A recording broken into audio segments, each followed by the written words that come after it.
That's when one of the neighbors in the apartment building called out 5-0. Range Wilson, fitness, comedy, life. As I got to know my new housemates, I realized that Aaron and Grant were both frat boys at heart. That was literally true of Aaron, who had loved his fraternity days at Auburn.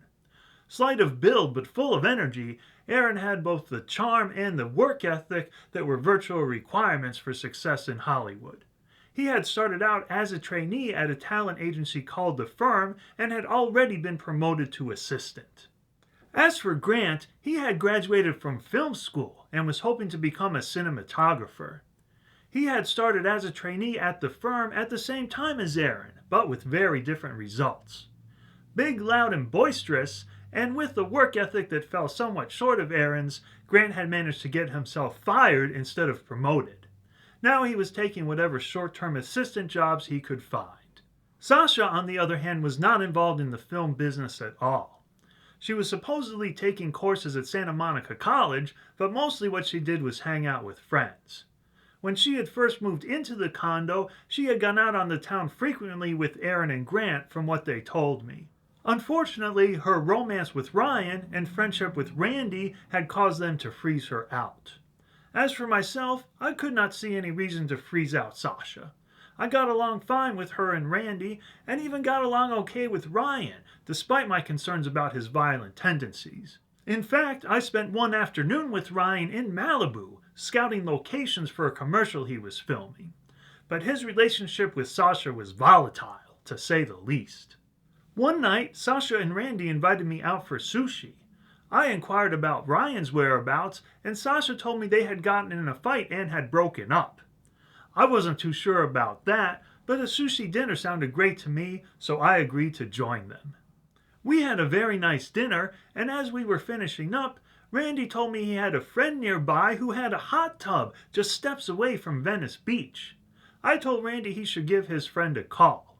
Randy warned me that his friend was gay, but I told him that did not matter to me as long as he kept his hands to himself. His friend did not answer the phone, but the three of us dropped by anyway and managed to talk ourselves inside.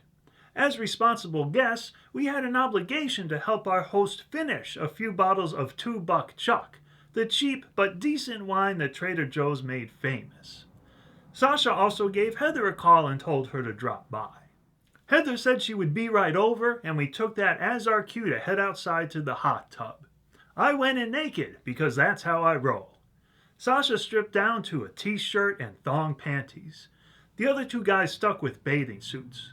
Heather soon showed up and jumped straight into the hot tub, having brought a change of clothes with her. The four of us were having a great time laughing and talking, but we were drawing some attention from the apartment building next door. But I am not the shy type, and I was starting to get a little overheated, so I raised myself out of the tub and sat on the edge. That drew an immediate response from Heather, who slid over so she could get the best view possible of my package. We all got a good laugh out of that. Heather laughed also, but did not move back. In the meantime, Sasha had gotten out of the hot tub completely and now was wandering around the yard, showing off her spectacular backside. That's when one of the neighbors in the apartment building called out 5-0. That meant the police were coming. I ducked back under the water, Sasha ducked inside the house, and we toned down the level of our conversation considerably. The cops rolled by, but decided not to investigate further. But we took that as our cue to end the hot tub party.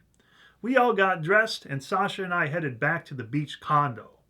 I got the distinct impression that she would have been receptive to any advances I had made, but I decided that idea was not a good one.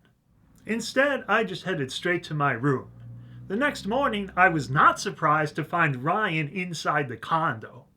Apparently, he and Sasha had already made up. I looked at Sasha and said, "Hey, did you tell Ryan about our adventures last night?" She looked back at me and with a completely straight face said, "What adventures?" I took that as my cue not to say anything to Ryan. So as it turned out, I avoided finding out if Ryan would really have gone psycho on me. But there were some psychos I could not avoid. Tune in next time to find out what happened when I took an assignment at a talent agency that was full of nutcases. Until then, like, comment, share, and or subscribe. My name is Range Wilson, and I'll see you next time.